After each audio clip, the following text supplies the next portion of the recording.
જી નમસ્કાર, હું TR Jadav. TR એજ્યુકેશનમાં ફરીથી એક નવા વિડીયોમાં તમારું સ્વાગત છે. મિત્રો, હેલ્પરની જે ભરતી આવી છે, આ હેલ્પરની ભરતીની તૈયારી માટે અમારી ચેનલમાં ફ્રી વિડીયો લેક્ચર સિરીઝ શરૂ કરવામાં આવી છે. હેલ્પરના સિલેબસ પ્રમાણે તમામ વિડીયો લેક્ચર અપલોડ કરવામાં આવે છે. જે હેલ્પરના સિલેબસ પ્રમાણે ટેકનિકલ અને નોન ટેકનિકલ વિડીયો અપલોડ કરવામાં આવે છે, જે ડેલી બેઝ પર. તો મિત્રો, અમારી ચેનલની મુલાકાત લઈ ચેનલને સબસ્ક્રાઈબ કરી પ્લે લિસ્ટમાં જઈને તમે તમામ વિડીયો લેક્ચર જોઈ શકો છો, નોન ટેકનિકલ અને ટેકનિકલ, જેમાં 80+ વિડીયો અને 2000+ MCQ છે, જે આવનારી હેલ્પરની એક્ઝામમાં તમને ખૂબ જ ઉપયોગી સાબિત થશે. તો મિત્રો, ચેનલને સબસ્ક્રાઈબ કરી અને પ્લે લિસ્ટમાં તમે જઈને તમામ વિડીયો જોઈ શકો છો. મિત્રો, આ વિડીયોમાં વાત કરીશું GESRTC માટે હેલ્પર માટે ઉપયોગી કોમન પ્રશ્નોની સમજૂતી સાથે ચર્ચા ભાગ 2. અગાઉ મિત્રો કોમન પ્રશ્નોની સમજૂતી સાથે ચર્ચા ભાગ 1ની જે વિડીયો બનાવેલો છે, જે તમે પ્લે લિસ્ટમાં જઈને જોઈ શકો છો. મિત્રો, mechanic, diesel, MMV, fitter, machinist, welder, automobile repairing, electrician, carpenter, તમામ ટ્રેડનું સમજૂતી સાથે ચર્ચા કરીશું, જેનો ટોપિક છે મેઝરિંગ એન્ડ માર્કિંગ ટૂલ્સ. ઘણા મિત્રોનો મેસેજ આવેલો કે સર, જે તમે MCQ કરાવો છો, તો MCQ કઈ રીતે યાદ રાખવા, તો થોડી સમજૂતી સાથે ચર્ચા કરો તો સારું રહે. તો એના માટે આપણે એક નવી સિરીઝ શરૂ કરી છે, જે તમારી આવનારી એક્ઝામમાં ખૂબ જ ઉપયોગી થશે. તો ચાલો મિત્રો, સ્ટાર્ટ કરીએ. મેઝરિંગ અને marking tool. Measuring and marking tools. તો વર્કશોપમાં મેન્યુફેક્ચરિંગ કે રિપેરિંગ પ્રોસેસ દરમિયાન જે કટિંગ, બેન્ડિંગ, શેપિંગ કે અન્ય જે જુદી પદ્ધતિથી કામ કરવા માટે ચોક્કસ લાઇન અને શેપ મુજબનું જે વર્કપીસ કે મશીનના ભાગનું મેઝરિંગ તથા માર્કિંગ કરવા માટે મેઝરિંગ અને માર્કિંગ ટૂલનો ઉપયોગ થાય છે. અને જુદા પ્રકારના મેઝરિંગ અને માર્કિંગ ટૂલ્સ હોય છે, જેમાં તેની મદદથી ડ્રોઈંગમાં દર્શાવેલમાં આવેલ ડિઝાઇન અથવા તો પેટર્નને વર્કપીસ પર દોરવામાં આવે છે. જેમાં આપણે વાત કરીશું સરફેસ પ્લેટ. તો કોઈ પણ વર્કપીસ પર જે ચોક્કસ માપ સાઇઝ મુજબનું માર્કિંગ કરવાનું હોય, અથવા તો વર્કપીસની ચોકસાઈ ચકાસવાની હોય, ત્યારે એક પરફેક્ટ ફ્લેટ સરફેસ પૂરી પાડતી સપાટીની જરૂર પડે છે. ને જે વર્કપીસના બેઝની સમતલ સપાટી પરફેક્ટ સપાટ ન હોય તેવી સપાટી પર કરાયેલા માર્કિંગ દ્વારા પૂરતી ચોકસાઈ મળતી નથી. અને વર્કશોપ તથા મશીન શોપમાં પરફેક્ટ સમતલ સપાટી મેળવવા માટે મુખ્યત્વે જે સરફેસ પ્લેટ અને માર્કિંગ ટેબલનો ઉપયોગ થાય છે, જેમાં અલગ તે સરફેસ પ્લેટને સારી જાતના કાસ્ટ આયર્નમાંથી બનાવવામાં આવે છે. ઘણીવાર સરફેસ પ્લેટને ગ્રેનાઇટમાંથી પણ બનાવવામાં આવે છે. સરફેસ પ્લેટને જુદા ગ્રેડ મુજબ વર્ગીકૃત કરવામાં આવે છે, જેને ગ્રેડ 1, 2 તથા 3 તરીકે પણ ઓળખવામાં આવે છે. જે મટીરિયલની વાત કરીશું તો સામાન્ય રીતે સરફેસ પ્લેટને સારી જે કાસ્ટ આયર્નમાંથી બનાવવામાં આવે છે, તેના વિશે ચર્ચા કરી છે. એના પછી જે છે ક્લાસિફિકેશન અને એનો ઉપયોગ. તો મશીન શોપમાં ઉપયોગમાં લેવામાં આવતી સરફેસ પ્લેટને જુદા ગ્રેડ મુજબ વર્ગીકૃત કરવામાં આવે છે, જેની આપણે ચર્ચા કરી છે. સ્પેસિફિકેશન. તો કાસ્ટ આયર્નમાંથી બનાવવામાં આવેલી સરફેસ પ્લેટને તેની લંબાઈ, પહોળાઈ, ગ્રેડ અને ઇન્ડિયન સ્ટાન્ડર્ડ મુજબના નંબરને આધારે બનાવવામાં આવે છે. એના પછી વાત કરીશું માર્કિંગ ટેબલ. તો માર્કિંગ ટેબલ શું છે? તો કે માર્કિંગ ટેબલ મજબૂત રીપ ધરાવતા અને કાસ્ટ આયર્નમાંથી બનાવવામાં આવે છે, જેમાં મજબૂત અને નક્કર લેગ ફિટ કરવામાં આવેલા હોય છે, જેની ટોપ સરફેસને ચોકસાઈપૂર્વકના મશીન દ્વારા ફ્લેટ બનાવવામાં આવેલી હોય છે, તથા તેની જે ચારે બાજુઓને પરફેક્ટ કાટખૂણે બનાવવામાં આવે છે. માર્કિંગ ટેબલનો ઉપયોગ હેવી દાગીનાઓ કે ભાગો પર માર્કિંગ કરવા માટે થાય છે.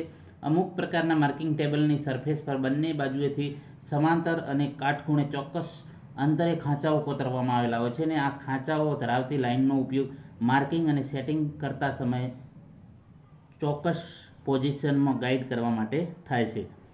હવે એના પછી વાત કરીશું માપપટ્ટી, મેઝરિંગ રૂલ. તો મેઝરિંગ રૂલ શું છે?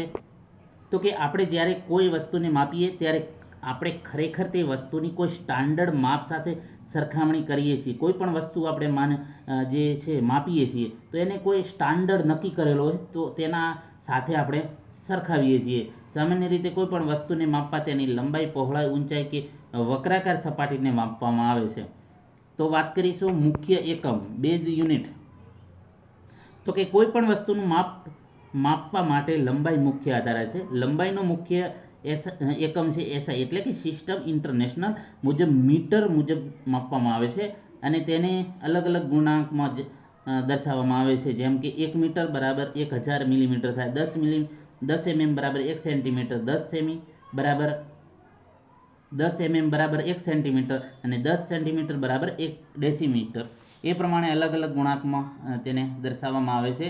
અને જે છે સામાન્ય રીતે દરેક એન્જિનિયરિંગ કામમાં જે લંબાઈના એકમ તરીકે એમએમને વધુ પસંદ કરવામાં આવે છે, જેથી નાના તથા મોટા દરેક માપોને એમએમમાં દર્શાવવામાં આવે છે. આ ઉપરાંત જે લંબાઈ માપવાની બીજી પદ્ધતિ બ્રિટિશ સિસ્ટમ કરવામાં આવે છે. બ્રિટિશ સિસ્ટમમાં સ્ટાન્ડર્ડ માપ તરીકે યાર્ડનો મુખ્ય આધાર માપ તરીકે દર્શાવવામાં આવે છે. ઘણા દેશોમાં, ખાસ કરીને બ્રિટનમાં, બ્રિટિશ સિસ્ટમના માપનો ઉપયોગ થતો, પરંતુ જે છેલ્લા ઘણા સમયથી તે દેશોમાં પણ સ્ટાન્ડર્ડ માપ તરીકે એસઆઈ સિસ્ટમનો ઉપયોગ થાય છે. લંબાઈ માપવા માટે જે પરિસ્થિતિને અનુરૂપ જુદા જુદા પ્રકારની ઘણી માપપટ્ટીઓનો ઉપયોગ થાય છે, જેમાં આપણે સ્ટેપ બાય સ્ટેપ ચર્ચા કરીશું કઈ કઈ છે. જેમાં વાત કરીશું સ્ટીલ રૂલ. તો સ્ટીલ રૂલ શું છે? જ્યારે કોઈ પણ ડ્રોઈંગમાં દર્શાવવામાં આવેલ માપમાં કોઈ ટોલરન્સ દર્શાવવામાં આવેલ ન હોય ત્યારે તે માપ સ્ટીલ રૂલની મદદથી માપવામાં કે દર્શાવવામાં આવે છે તેમ માની શકાય. જે સામાન્ય રીતે દરેક સ્ટીલ રૂલ તથા વર્નિયર કેલિપરમાં દર્શાવેલ મેન સ્કેલ રીડિંગમાં નીચેના ભાગે આપણે વાત કરીશું મેટ્રિક તથા ઉપરના ભાગે બ્રિટિશ મુજબના માપોના રીડિંગ દર્શાવવામાં આવેલા હોય છે. સ્ટીલ રૂલને સ્પ્રિંગ સ્ટીલ અથવા તો સ્ટેનલેસ સ્ટીલમાંથી બનાવવામાં આવે છે. પરીક્ષામાં પૂછાય કે સ્ટીલ રૂલને શામાંથી બનાવવામાં આવે છે? તો સ્પ્રિંગ સ્ટીલ અથવા તો સ્ટેનલેસ મટીરિયલમાંથી બનાવવામાં આવે છે. સામાન્ય રીતે બજારમાં કઈ વધુ ઉપયોગ થાય છે? તો સામાન્ય રીતે 150 mm, 300 mm અને 600 mmની લંબાઈની સ્ટીલ રૂલ વધુ ઉપયોગમાં લેવામાં આવે છે. એન્જિનિયરિંગ સ્ટીલ રૂલ પર 10 mm, 5 mm, 1 mm અને 0.5 mmના માપ દર્શાવવામાં આવે છે. પરીક્ષામાં પૂછે કે સ્ટીલ રૂલની લિસ્ટ કાઉન્ટ કેટલી હોય છે, કે છેલ્લે કેટલા માપ સુધી માપી શકાય ચોકસાઈપૂર્વક? તો 0.5 mm સુધી, 0.5 mm ચોકસાઈપૂર્વક માપી શકાય છે. એના પછી વાત કરીશું મેઝરિંગ ટેપ. જે માપપટ્ટીના બીજા અલગ છે, જેમાં વાત કરીશું સ્ટીલ રૂલની વાત કરી. હવે વાત કરીશું જે છે મેઝરિંગ ટેપ. તો મેઝરિંગ ટેપ એક પ્રકારની ફ્લેક્સિબલ છે, જેને મજબૂત કાપડની પટ્ટી, પ્લાસ્ટિક, ફાઇબરગ્લાસ અથવા તો મેટલની પટ્ટીમાંથી બનાવી તેના પર માપ દર્શાવવામાં આવે છે. પરીક્ષામાં પૂછાય કે મેઝરિંગ ટેપ શામાંથી બનાવવામાં આવે છે અથવા તો કઈ ટાઈપની છે? તો ફ્લેક્સિબલ રૂલ છે. અથવા તો એમ પૂછાય કે મેઝરિંગ ટેપને બીજા કયા નામે ઓળખવામાં આવે છે? તો ફ્લેક્સિબલ રૂલ તરીકે. જે મેઝરિંગ ટેપ રૂલને અનુરૂપ ચોક્કસ આકારના તથા પ્લાસ્ટિક કે મેટલના જે કેસિંગમાં વીંટીને રાખવામાં આવે છે, જેથી તેને ખિસ્સામાં રાખી શકાય તેવી નાની સાઇઝમાં ફોલ્ડ કરી શકાય છે. આ રૂલ દરેક પ્રકારના જે માપમાં કામ માટે ઉપયોગમાં લેવામાં આવતો એક સામાન્ય મેઝરિંગ ટૂલ છે. અને જે જુદી જુદી સાઇઝમાં જે મળે છે બજારમાં, 3 મીટર, 5 મીટર, 10 મીટર વગેરે જુદી જુદી સાઇઝની રેન્જમાં મળે છે. મેઝરિંગ ટેપના પ્રકારો. તો મેઝરિંગ ટેપના અલગ અલગ પ્રકારો છે, જેમાં પ્લાસ્ટિક ટેપ છે, મેટલ ટેપ છે, ફાઇબર ગ્લાસ ટેપ છે, રિબન ક્લોથ ટાઈપ છે. મેઝરિંગ ટેપના ઉપયોગો શું છે? તો મેઝરિંગ ટેપના જે ઉપયોગો છે, જે વાત કરીશું તો એના ઉપયોગ છે. મેઝરિંગ ટેપનો ઉપયોગ છે dress maker, civil engineer, mechanical engineer, surveyor, carpenter, medical field વગેરેમાં એનો ઉપયોગ થાય છે મેઝરિંગ ટેપનો. એના પછી વાત કરીશું એની ચોકસાઈ. તો મેટ્રિક્સ અને બ્રિટિશ સિસ્ટમના માપ મુજબ મેટ્રિક સિસ્ટમમાં 1 mm અને બ્રિટિશ સિસ્ટમમાં 1/8 ઇંચની ચોકસાઈપૂર્વક મેઝરિંગ ટેપથી આપણે માપી શકાય છે. એના પછી વાત કરીશું ફોલ્ડિંગ રૂલ. તો કે આ રૂલનો ઉપયોગ સુથારી કામ કે કન્સ્ટ્રક્શન કામ માટે થાય છે. પરીક્ષામાં પૂછાય કે સુથારી કે કન્સ્ટ્રક્શન કામ માટે કઈ રૂલનો ઉપયોગ થાય છે? તો ફોલ્ડિંગ રૂલ. તો ફોલ્ડિંગ રૂલ જે છે, જે લાકડા કે પ્લાસ્ટિકની પટ્ટીઓ પર મેટ્રિક તથા બ્રિટિશ જે પદ્ધતિ મુજબ માપ દર્શાવી દરેક પટ્ટીઓને 2 કે 3 ફોલ્ડ કરીને ટૂંકાવી શકાય એ રીતે પિત્તળના મિજાગરોથી જોડવામાં આવે છે. અને સામાન્ય રીતે જે આ રૂલ છે એને 30 સેન્ટીમીટર અને 60 સેન્ટીમીટરમાં સેટ કરી શકાય છે. એના પછી વાત કરીશું હુક રૂલ. તો કે સામેનો છેડો બરાબર ન દેખાય તેવા હોલ, સ્લોટ, કીવે વગેરેની લંબાઈ કે ઊંડાઈ માપવા માટે તેનો ઉપયોગ થાય છે. હુક રૂલનો ઉપયોગ પરીક્ષામાં પૂછાય તો કે સામેનો છેડો બરાબર ન દેખાય તેવા હોલ, સ્લોટ, કીવે વગેરેની લંબાઈ કે ઊંડાઈ માપવા માટે હુક રૂલનો ઉપયોગ થાય છે. એના પછી વાત કરીશું શ્રિંકેજ રૂલ. તો કે પેટર્ન શોપ તથા મોલ્ડિંગ શોપમાં ગરમ ધાતુના સળિયા, પ્લેટ કે જોબની લંબાઈ માપવા માટે શ્રિંકેજ રૂલનો ઉપયોગ થાય છે. પરીક્ષામાં પૂછાય પેટર્ન શોપ તથા મોલ્ડિંગ શોપમાં ગરમ ધાતુના સળિયા, પ્લેટ કે જોબની લંબાઈ માપવા માટે કઈ રૂલનો ઉપયોગ થાય છે? તો શ્રિંકેજ રૂલ. એના પછી વાત કરીશું નેરો રૂલ. તો કે આ રૂલ 5 mm થી 6 mm જેટલી પહોળાઈની અને સાંકડી બનાવવામાં આવેલી છે, જે સાંકડા, હોલ અને સ્લોટ માપવા માટે આનો ઉપયોગ થાય છે. એના પછી વાત કરીશું શોર્ટ રૂલ. તો કે આ રૂલ 1/4 થી 1 ઇંચ સુધીના તથા 5 mm થી 25 mm સુધીના ટુકડાની સાઇઝના સેટમાં બનાવવામાં આવે છે, જેને ચોક્કસ હોલ્ડર કે પ્લાયર દ્વારા પકડીને ખૂબ જ નાના ભાગોને માપવા માટે આનો ઉપયોગ થાય છે. એના પછી વાત કરીશું કાટખૂણો, ટ્રાય સ્ક્વેર. તો કે ટ્રાય સ્ક્વેર એક ચોકસાઈ દર્શાવતું એકમ છે. વર્કશોપમાં એક સપાટી સાથે બીજી સપાટી કાટખૂણે એટલે કે 90ના એંગલે ચેક કરવા માટે એનો ઉપયોગ થાય છે. એના બે પ્રકારો છે, ફિક્સ્ડ ટ્રાય સ્ક્વેર અને એડજસ્ટેબલ ટ્રાય સ્ક્વેર. તો ફિક્સ જે છે એ ટ્રાય સ્ક્વેરમાં સ્ટ્રોક પર ગ્રુવ રાખી તેને 90 એંગલે સેટ કરીને રિવેટિંગ દ્વારા બ્લેડને ફિક્સ કરવામાં આવે છે. તેના વડે 0.002 mm જેટલી ચોકસાઈ દર 10 mmની લંબાઈમાં મેળવી શકાય. આ જે ટ્રાય સ્ક્વેરનો ઉપયોગ લાંબા સમય સુધી ખાતરીપૂર્વક કરી શકાય છે.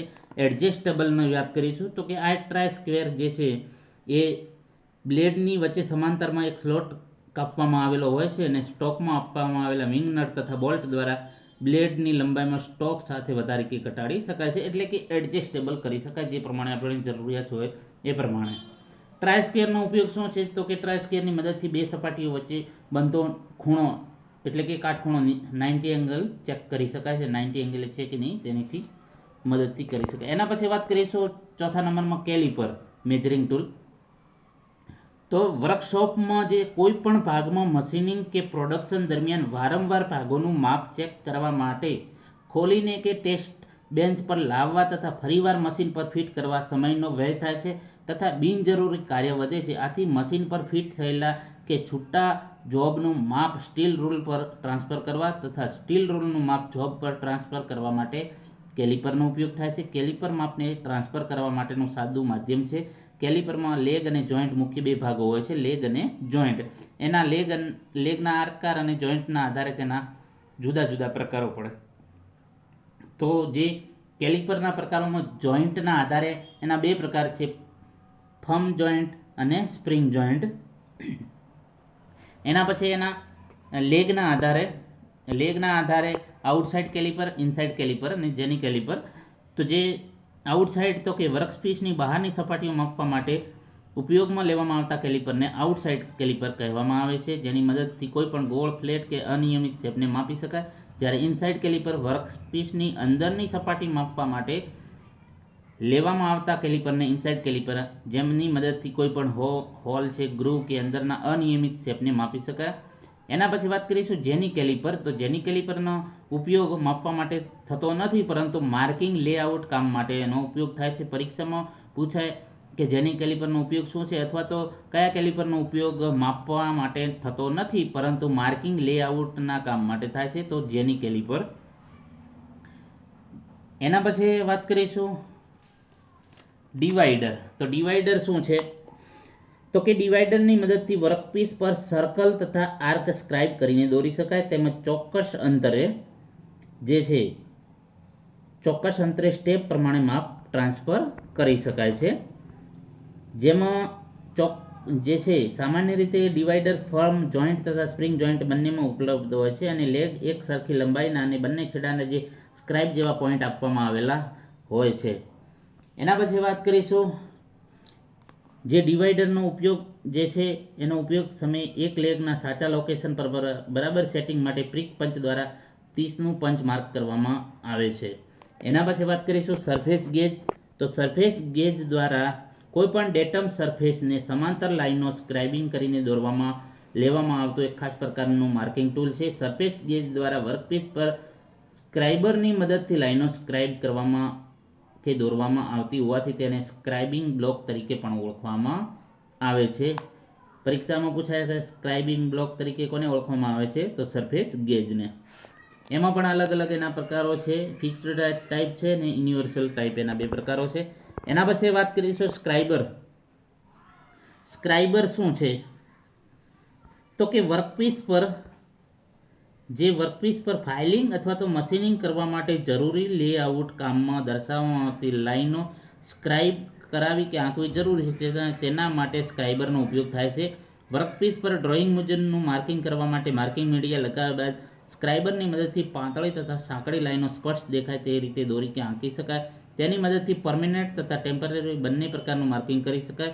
સ્ક્રાઇબરને હાઈ કાર્બન સ્ટીલમાંથી બનાવવામાં આવે છે, જેમાં તેના બોડીના ભાગ પર ગ્રીપ પર નર્લિંગ કરેલો હોય છે. સ્ક્રાઇબરની મદદથી ક્લિયર અને શાર્પ લાઇનનું માર્કિંગ કરવા માટે તેના છેડાના પોઈન્ટ એકદમ પાતળા અને અણીદાર બનાવી પોઈન્ટને 12 થી 15ના ખૂણે ઘસીને તૈયાર કરવામાં આવે છે. સ્ક્રાઇબરના અલગ અલગ પ્રકારો છે, જેમાં single ended straight point scriber, double ended bent સ્ક્રાઇબરો છે. સ્ક્રાઇબરનો ઉપયોગ પેન્સિલની જેમ જ થતો હોવાથી તેને એન્જિનિયરની પેન્સિલ તરીકે ઓળખવામાં આવે છે. પરીક્ષામાં પૂછાય કે એન્જિનિયરની પેન્સિલ તરીકે કોને ઓળખવામાં આવે છે? તો સ્ક્રાઇબરને. એના પછી વાત કરીશું પંચ.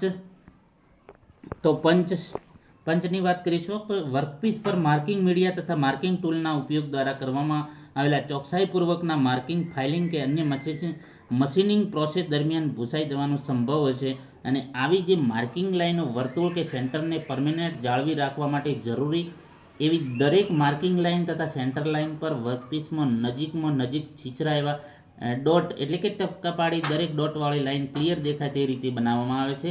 આવા માર્કિંગને વિટનેસ માર્ક તરીકે ઓળખવામાં આવે છે. ધાતુમાં પંચિંગ માર્ક કરવા માટે ઉપયોગમાં લેવામાં આવતા પંચ જે હાઈ કાર્બન સ્ટીલ મટીરિયલના સળિયામાંથી બનાવવામાં આવે છે.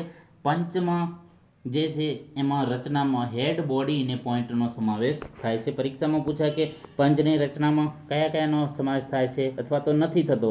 હેડ, બોડી અને પોઈન્ટનો સમાવેશ થાય છે. પંચના પ્રકારો છે, અલગ અલગ પ્રકારો છે, જેની વાત કરીશું. ડોટ પંચની વાત કરીશું. આ પ્રકારના પંચના પોઈન્ટને 60ના ખૂણે ગ્રાઇન્ડ કરીને બનાવવામાં આવે છે. આ પંચના જે છે એનો ખાસ ઉપયોગ વર્કપીસ પર વિટનેસ માર્ક કરવા માટે થાય છે.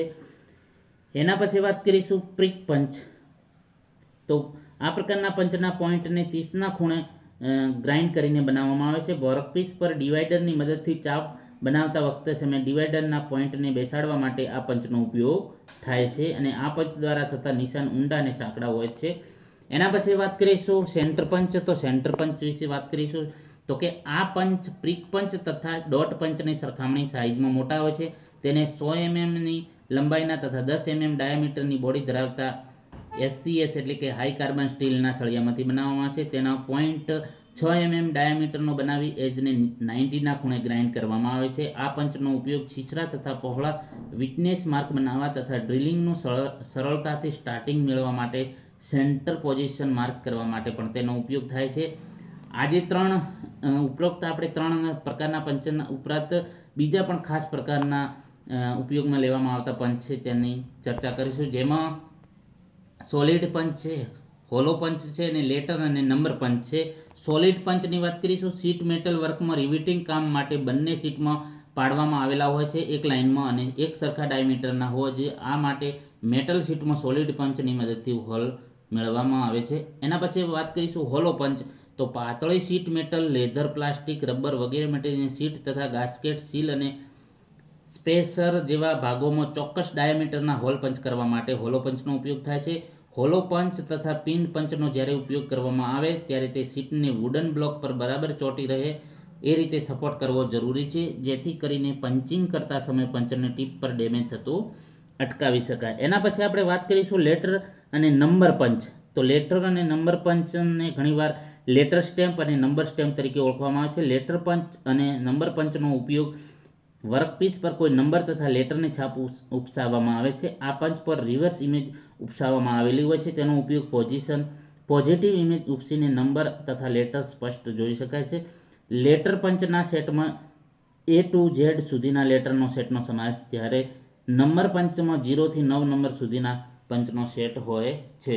તો મિત્રો આ વિડીયોમાં આપણે જે કોમન જે પ્રશ્નો છે જેમાં મેઝરિંગ અને માર્કિંગ ટૂલ્સના આઈએમપી જે પ્રશ્નો છે એના વિશે ચર્ચા કરી, જે ડિટેલમાં સમજાયેલું. જો વિડીયો પસંદ આવે તો લાઈક કરો, શેર કરો અને મિત્રો ચેનલને સબસ્ક્રાઈબ કરવાનું ન ભૂલતા. Thank you for watching this video.